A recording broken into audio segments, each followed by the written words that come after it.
নমস্কার বন্ধুরা, আমি তুহিন আর আমার কিচেনে আপনাদের সবাইকে স্বাগত।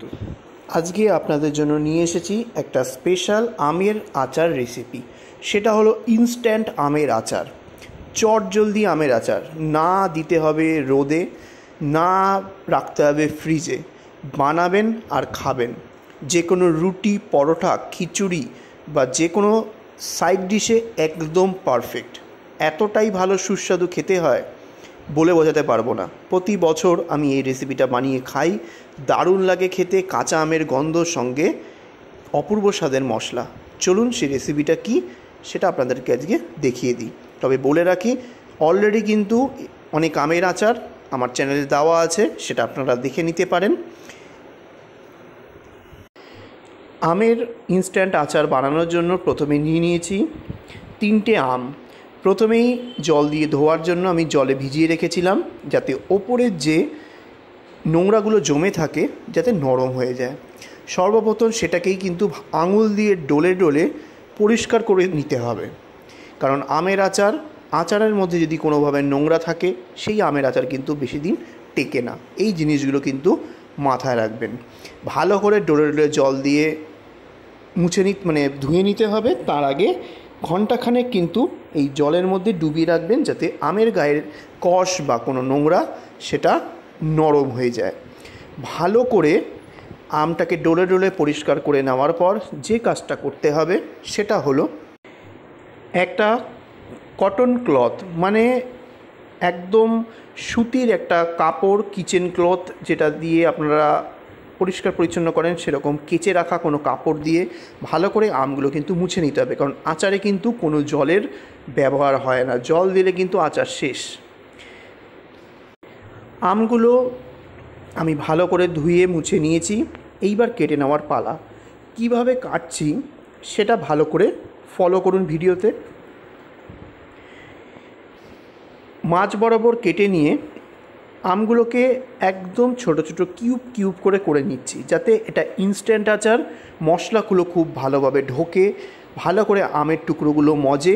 আর প্লাস ইনস্ট্যান্ট মানে আজকে বানালেন আজকেই খেতে পারবেন, কোনো প্রবলেম নেই। রুটি, পরোটার সঙ্গে সাইড ডিশে, খিচুড়ি বা যে কোনো সাইড ডিশে আপনারা সঙ্গে সঙ্গে এই আচার, চটপটা আচার এনজয় করতে পারবেন।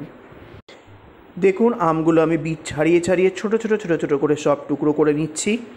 আর আমার সব আম কাটা একদম কমপ্লিট।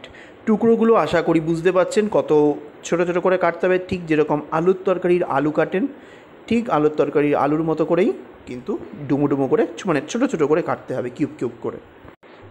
এইবার এই আমটাকে সাইডে রেখে একটা অন্য কাজ করে নিতে হবে। সেটা কি, চলুন দেখে নিই। এইবার বানিয়ে নেব স্পেশাল মশলা। তার জন্য নিয়ে নেব একটা প্যান, যে প্যানে আমি ড্রাই রোস্ট করব। প্রথমেই দিয়ে দেবো 1 চা চামচ সাদা জিরে, দিয়ে দেবো 1 চা চামচ 5 ফোড়ন, দেব 1 চা চামচ হলুদ সর্ষে। এইবার দিয়ে দেবো 1 চা চামচ মৌরি, দেব 1/4 চা চামচ মেথি দানা। মেথি দানা কিন্তু 19-20 হলেই আচার তেতো হয়ে যাবে, তাই খুব পরিমাণ মতো দিতে হবে। মেথি দানা না থাকলেও যেমন আচার ভালো লাগে না, তেমন মেথি দানা বেশি হয়ে গেলেও আচার তিতকুটে হয়ে যায়। তারপরে দিয়ে দিতে হবে 1 চা চামচ রাই সর্ষে। রাই সর্ষে হচ্ছে একদম ছোট গুড়ি গুড়ি দেখতে সেই সর্ষে। দেখুন, হাতের তালুতে নিয়ে আপনাদেরকে দেখাচ্ছি, নর্মাল সর্ষের থেকে একদম ছোট। এই রাই সর্ষে যে কোনো আচারে ব্যবহার করা হয়, যাতে আচারটা বেশ চটপটে খেতে হয়, মানে বেশ যতদিন মজবে তত ভালো টক হবে। এইবার দিয়ে দিতে হবে 1/2 চা চামচ আজওয়াইন। তারপরে দেবো 1 চা চামচ কালো সর্ষে। এই যে মশলাটা আমি ইউজ করছি, যে পরিমাণটা দেখাচ্ছি, সেটা হলো 500 গ্রাম আমের জন্য। এখানে 500 থেকে 600 গ্রাম মিনিমাম নিলেই হবে, সেই পরিমাণটাই আপনাদেরকে দেখাচ্ছি। এইবার লো ফ্লেমে এই মশলাটাকে ড্রাই রোস্ট করে নিতে হবে। কতক্ষণ ড্রাই রোস্ট করবেন? যতক্ষণ না পর্যন্ত খুব সুন্দর একটা সুগন্ধ আসছে, কিন্তু মশলা পোড়ানো যাবে না। তাই ফ্লেমটাকে লোতে রেখে কিন্তু খুন্তি বা স্প্যাচুলা চালিয়ে চালিয়ে মশলাটাকে সুন্দরভাবে ড্রাই রোস্ট করতে হবে।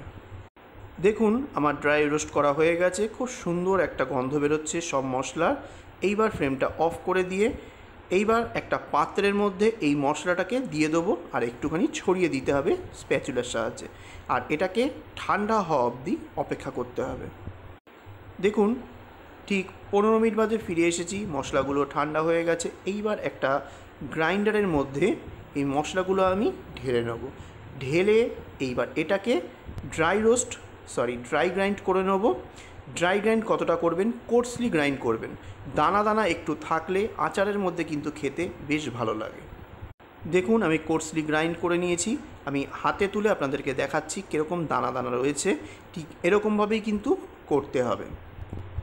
এইবার যে কেটে রাখা আমটা আছে সেই বাটিটা আমি নিয়ে নেব, নিয়ে এই যে মশলাটা তৈরি করে রেখেছি সেটা আমের মধ্যে দিয়ে দেবো, ভালো করে ছড়িয়ে দিতে হবে। এইবার দিয়ে দেবো 2 টেবিল চামচ কাশ্মীরি রেড চিলি পাউডার, দিয়ে দেবো 1 tablespoon red chilli flakes. যদি দেখেন আপনাদের কাছে রেড চিলি ফ্লেক্স নেই, তাই কিছু লঙ্কা ড্রাই রোস্ট করে নিয়ে হালকা ড্রাই গ্রাইন্ড করে নেবেন কোর্সলি, বা এই মশলার সঙ্গেই কিন্তু আপনারা ড্রাই গ্রাইন্ড করে নিতে পারেন।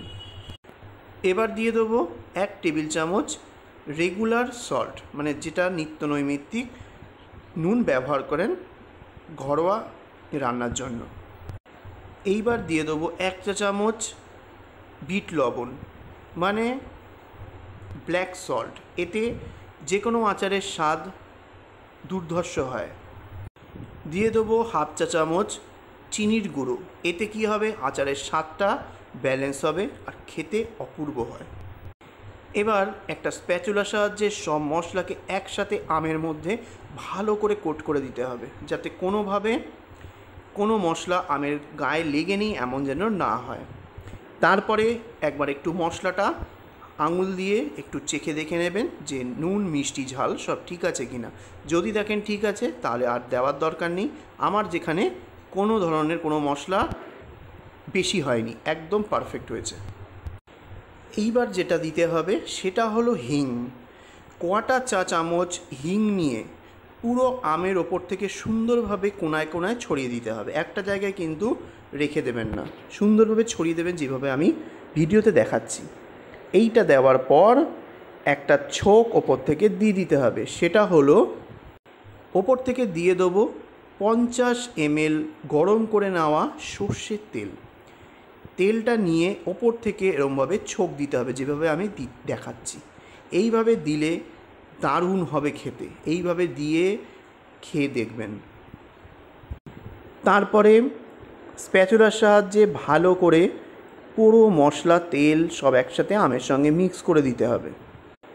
এইবার মিক্স হয়ে গেলে ঢাকা দিয়ে এইভাবেই রেখে দিতে হবে 5 থেকে 6 ঘন্টা। ঠিক এইভাবেই রেখে দেবেন, মিনিমাম 4 ঘন্টা তো রাখবেনই, কোনোভাবে নাড়াচড়া করা যাবে না।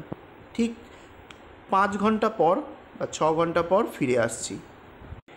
ঠিক 5 থেকে 6 ঘন্টা পর ফিরে এসেছি। এবার ঢাকনাটা সরিয়ে নেব, তাকিয়ে দেখুন কিভাবে তেলটা ছেড়ে ওপরে ভেসে এসেছে।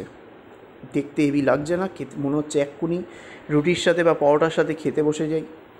তারপরে একবার ভালো করে চামচের সাহায্যে একটু ভালো করে মিক্স করে নেব, নিয়ে যেটা করতে হবে এইবার কাচের বয়ামের মধ্যে আমি স্টোর করে রাখবো। এই কাচের বয়ামটা আগের দিন রাত্রে ভালো করে গরম জল দিয়ে ওয়াশ করে নিয়ে ভালো করে শুকিয়ে নিয়ে ভালো পরিষ্কার কাপড় দিয়ে মুছে তবে এই বয়াম ইউজ করছি।